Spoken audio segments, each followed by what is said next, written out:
Ella, how are you? I'm great. I went to Oh, school as usual. But what? I went to school today. Oh, I see. So did you enjoy it? Yep. Oh, that's amazing. What did you do at school?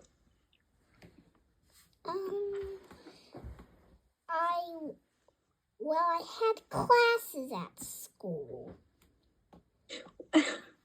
Well, that's obvious. Well, which one did you enjoy the most? I enjoyed the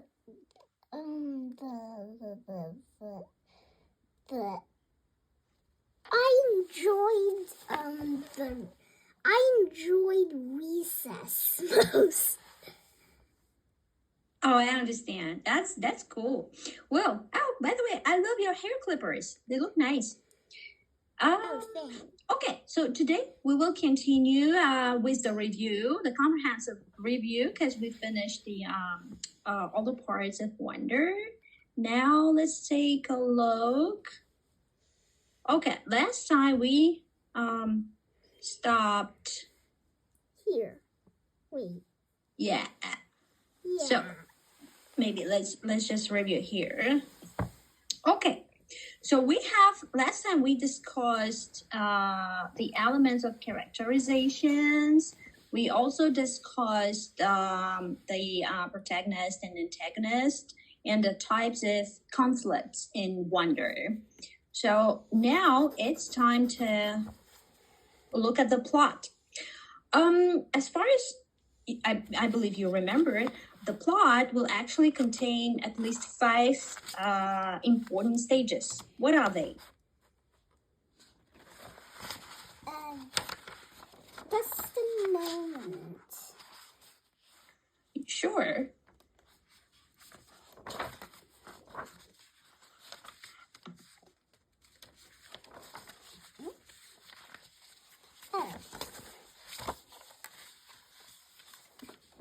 Exposition 1 provides Exposition 1, rising action, climax, falling action, resolution. Right. So exposition is like something that would what? Why do we need an exposition? Exposition is like the beginning of something. Like the background. I would say that's more correct. The background. The beginning is not. It's not necessarily the beginning, but I mean, usually it should be at the beginning because we need to know what's gonna happen. Yeah, we need to know what's going on in the story. So exposition is kind of giving us this information, the background information, maybe some settings, some kind of extra knowledge about the characters, about the location, and so on. So that's why it's really important. If you just imagine, it's like kind of warming up. For example, when we have a class, when we start a class, we don't start immediately with the slides, right? We first have some kind of small talk, like how are you, what did you do, blah, blah, blah, blah. So exposition is something like this. So it prepares the readers for the further information, if it makes sense. And last time we actually we tried to guess what was the exposition in Wonder. So here, let's take a look at the key events and which are corresponding to each of these stages. So for exposition, what is there? Can you read? For exposition, definition provides background information about... That's fine. We just discussed this. August starts school after being homeschooled. Beecher prep, yes, after being homeschooled. That's right. So this is the exposition. Why? Because we can assume that because Augie started another stage of his life, he started school now, so something is going to happen, and something that will happen will be connected with him doing school, the actual school, actually. All right. Can I remove the blue things? Because they are blocking the words. Okay, Yeah, thank you. Thank you. Build, Yeah. rising action 2. Definition: situations that build and create tension and conflict. Keywords and wonder. Picture day, birthday, Halloween, Jack's So during the exposition, deception. So the exposition has happened. Now we are talking about rising actions. So all the actions come on top of each other. They are interlinked, and they finally lead to a conflict. Well, remember that in every story there is a conflict. In every movie, in every book, in every whatever piece of writing, there will be a conflict. So that's why, yeah. And how does the conflict happen? By the chain of action that leads to that conflict. And the chain of action is called rising action.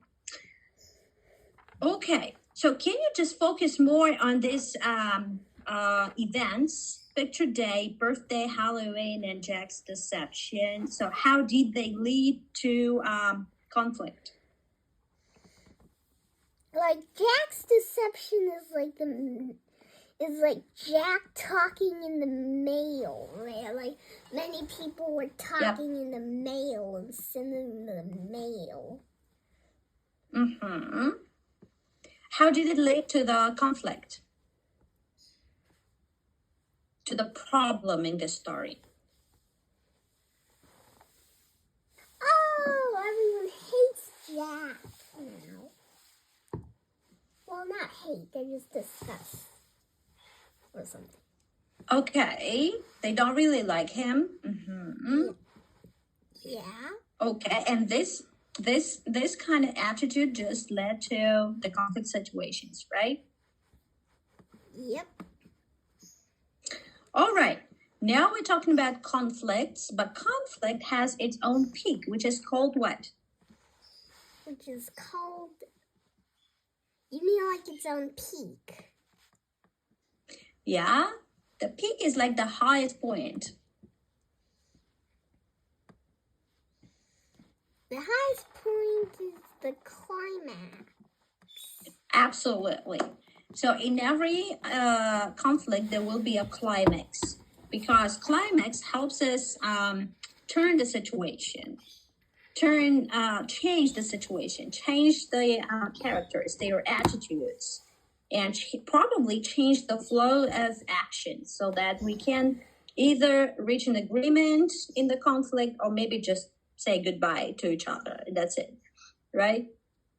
So it's either a happy end or maybe something that we don't really like to see in a movie or in a book, right? Okay, so what's the definition for a climax? Like it's where the conflict reaches its highest. Highest what? The highest intensity. Okay. Or we say a turning point. That's right. If we look at the key events, it says the climax was what? The climax was like the turning point. You mean Yep. that? Yep. Like Yep. this. Yeah. Yeah. So let's look at the key events. Would you please read? The attack fly at the Broadwood Nature Reserve. Broadwood Nature Reserve. Broadwood Nature Right? Reserve. Yep. Right. So can you give me more information about that fight? What happened? And why was it a turning point in the story? Oh, so basically the guy named Eddie was like fighting with August, and August was like he lost his hearing aids, whatever the hearing aids look like. I think I just drew a headphone. Whatever. And basically... let's pretend we know it's a hearing aid. Okay. And basically, like, the thing is that his hearing aids cost thousands. So basically, he's crying because his hearing aids are gone. Okay, and why is it a turning point then? Why is it the climax? Because it's like the saddest point. Like it's most intense and it's kind of sad. Aha! So in here we say it does not have to be the saddest point, but it has to be the most emotionally colored point. Yeah? So emotions are really intense at that point. In this particular case, sadness was really intense. That's why we can call it a turning point. But it could have been something else. It could have been like grief. It could have been joy. It could have been something else, like anger or whatever. Any other emotion. Because if we talk about changing characters, changing their attitudes, normally emotions are involved. People do not change if they don't have any emotions. So when they have emotions and when the emotions are intense, this actually can push them to change. Do you agree? Change. You mean like to change the thing? Like you mean to change the like what's going on in this book, right? Oh, change does not have to necessarily be something to change physically, like to change your environment, but it can be. Most likely it's like to change something inside of you, your attitude. Do you remember how Augie changed? Yeah. Yeah, we discussed last time, right? So, and this is what happens in life too. People grow, people change. Maybe now if you compare yourself to Ivanka 3 years ago, maybe you are different because you have different emotions. You have different attitudes, probably. You mean like I'm not saying that's true. You mean like 3 years ago, I was like very easily disturbed? You see? Yeah. And now you're not like that anymore? Well, yeah, kind of. I guess. But you're getting better, right? Kind of, yeah, but you're getting better.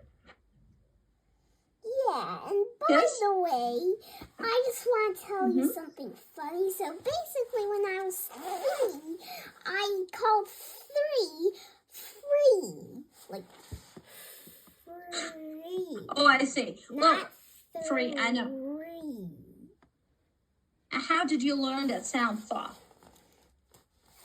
So basically, when I was talking with Patrick, my teacher in Tiger School, he said it's not F, it's Th. And I was like, oh, 3. And he was like, yeah, 3. Yeah. And I was like, oh, 3. And then we just... Yeah, that's a tricky sound. Many people can't pronounce that. And basically, from the aspect of pronunciation, you need to put your tongue between your teeth. This is how it works. So you say 3 and put your tongue over there. Well, that's nice. Okay, anyways, we are just about to discuss the next stage. Number 4, after the climax, we have what? After we have the falling action. Yeah, the falling actions which lead to the resolution of the conflict. So let's pay more attention to the falling actions. We understand that by falling actions, we start to resolve the conflict, to ease the situation, to ease the climax, to make everything in order, and so on. So if we focus on the story itself, the key events for following actions are what? Would you read, please? Okay. Just the key. Actions. Just the key events. The play just the key events. Expresses the play August expresses a monumental shift in classmate treatment. Whatever that is. So Augie experiences a monumental shift in classmate treatment. Okay, we still remember what monumental is. That was a new word, right? Yeah. Okay, so can you give me more information about that stage?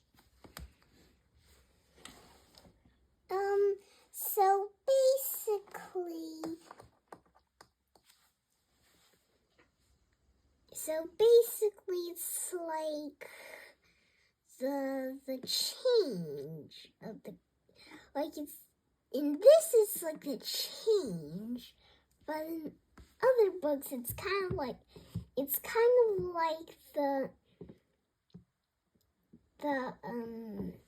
the conclusion of the climax, right? Yeah, it's the conclusion. Yeah, I like how you worded it. Yeah, it's the conclusion of the climax, absolutely. The final stage of the climax, which leads to the resolution. So the end of the story, loose ends, and tired. So can you just read the key events? What was the resolution? The resolution is that everyone likes August or takes care of him or do nothing. At least they're not staring at him. Right. So it happened at during the graduation ceremony, right? Yeah.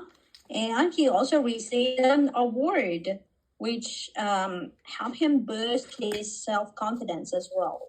So that was the resolution. And in this story, that was a happy end. Yes, all right. Do you have questions about... ending? It's a happy ending. Yeah, the happy ending. Yeah. Do you have questions about the stages of the plot? Well, no, not really. I pretty much know now. Right. Do you have any questions about the protagonist and antagonist and the types of conflicts? Like, protagonist is a good guy and the antagonist is a bad guy. Yeah. How about the types of conflicts? Is that clear? Like, August versus self, August versus society versus someone else versus someone else. Right. So what I'm trying to say, it's not only about the story Wonder. It's in every book and every story you can find different types of conflicts. Even in our life also, right? Yeah, for example, Cinderella's stepmother and stepsisters treat her very badly. Right. Treated her very bad, and that was kind of raising actions, right? Which led to the... everything she does, any freedom that she wants, they just won't give her. Absolutely. Okay, and one more question. Do you have any comments or questions about the elements of characterization? Like characters' appearance, dialogue, thoughts, knowledge, or actions? No, not really. All right. So basically, we look at these 5 points when we read a book. We normally try to imagine how the characters look like, what their appearance is, what they do, what they say. Let's talk about literary elements. And the first point is going to be a point of view. So basically, we can speak about 3 types of points of view, and they are from the first person when the narrator is a character in the story, And normally the story goes like, oh, I woke up this morning and I realized I didn't have milk. So I went to the store and bought it. But on the way to the store, I met my friend Jack and we had a big fight. I don't know. So anyways, when it comes from the first person, we can find a lot of pronouns like me, I, my, us, ours, and we. That's the first person pronouns. When it's the second person, the narrator that directly addresses the reader. This is not very common for stories, but still, sometimes in some reading pieces, you can find sentences which contain you, your, yours. So, for example, you say, imagine you walk through the forest and all of a sudden you meet a bear, something like this. Well, in this case, that would be considered the second person storytelling. And the third person, definitely, narrator is not a part of the story. It should be, this one is separate, okay? So he or she is not a part of the story. That's why they will use different pronouns like he, she, it, they, him, theirs, their, her, and so on. This is the most common type of storytelling, but the first one is also pretty common. What about the wonder? Which type of storytelling is it? It's like first person and a little bit of a second person and a little bit of the third person, but mostly the first person. Right. Because right. So it's a kind of mixture. Yeah, it's like in some of the chapters, sometimes they would say you would not believe what you might have said that moment. Right. Very well. Okay, is that clear about the point of view? Well, it's not very clear because it has three persons mixed together, like the first person, the second person, and the third person. So it's not very clear because it has three types of what? Narration or what?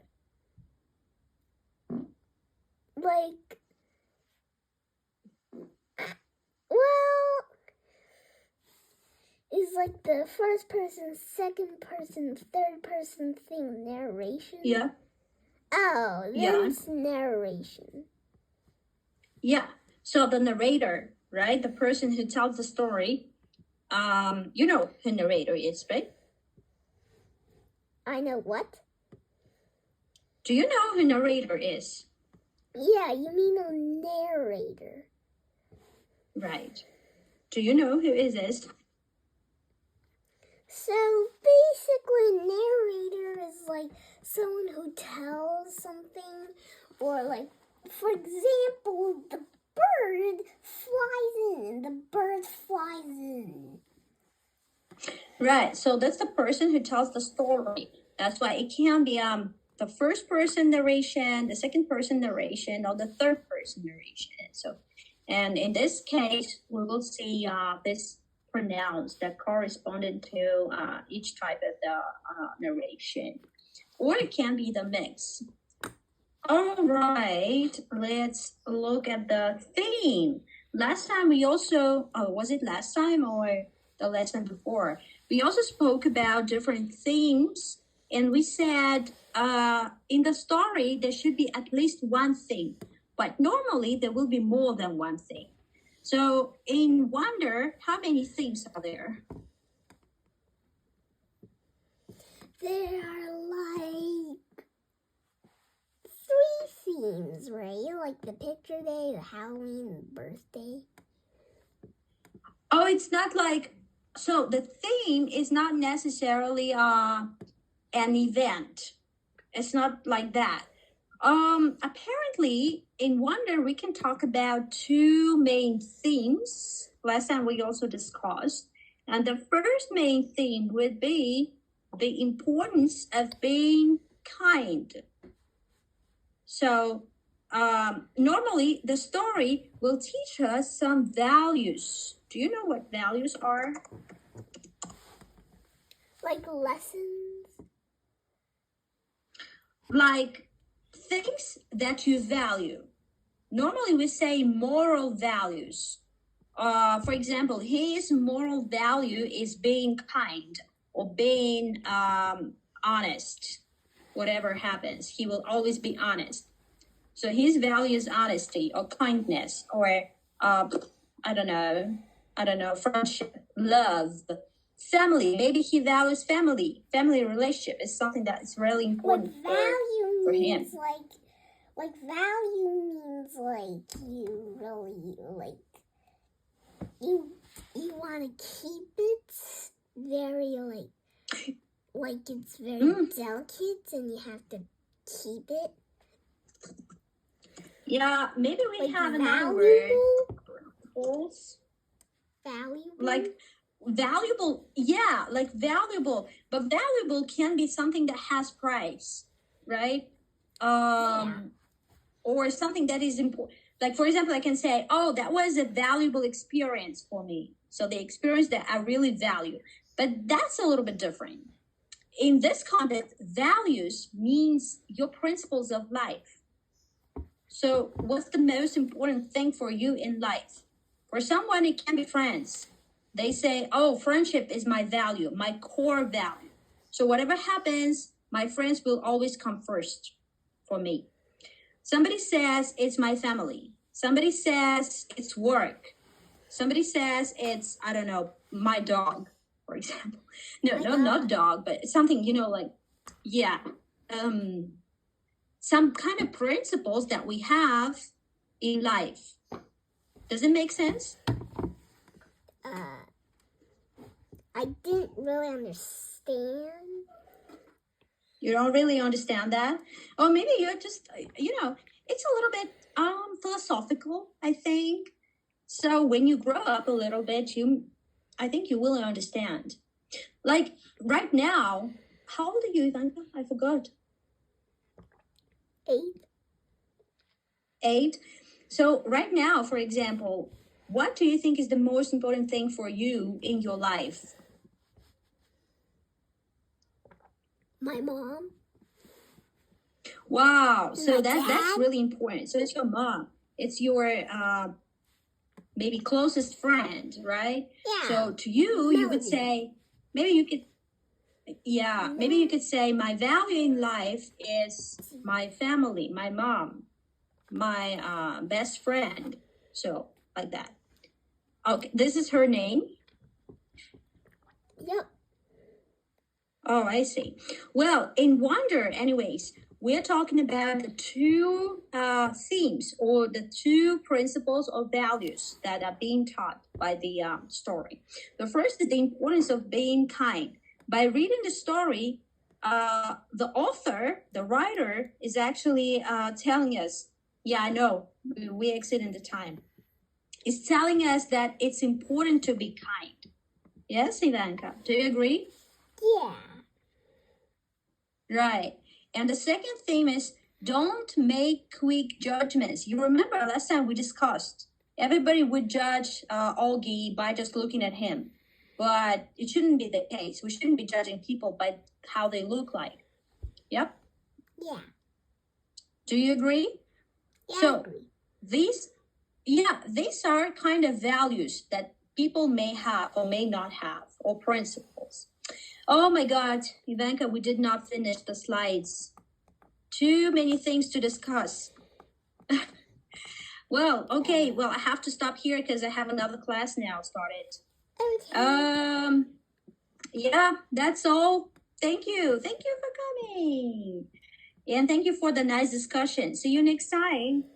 Bye-bye. Bye-bye. See you next time. See you next time.